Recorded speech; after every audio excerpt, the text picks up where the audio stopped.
faut regarder ce qui se passe à 3 heures du matin dans un service d'urgence d'un hôpital. Ah ouais, tu parles de l'étude de Harvard publiée dans Science. Exactement.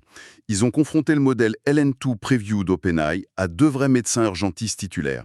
Et c'était sur 76 vrais cas d'urgence clinique. Et les résultats sont assez dingues. Sur l'étape du triage initial, l'IA a obtenu 67,1% de précision. Ouais, et les humains?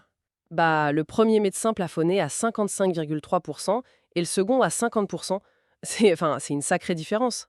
Ce qui est fascinant ici, c'est la mécanique derrière ça. Historiquement, l'informatique médicale, c'est le logiciel 2.0. Ça a imposé aux médecins de structurer l'information. Des formulaires, des menus déroulants, Ouais, forcer la réalité désordonnée dans des cases. c'est ça.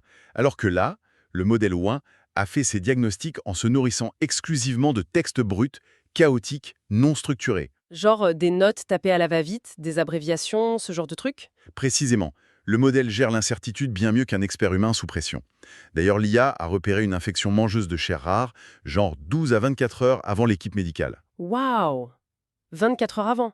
Sur une infection aussi agressive, c'est littéralement une question de vie ou de mort. Totalement. Et c'est la même logique qui a permis à l'IA, dans une étude de la Mayo Clinic, de détecter un cancer du pancréas 3 ans avant le diagnostic clinique. 3 ans! Mais attends, il y a quand même un gros point noir à soulever ici.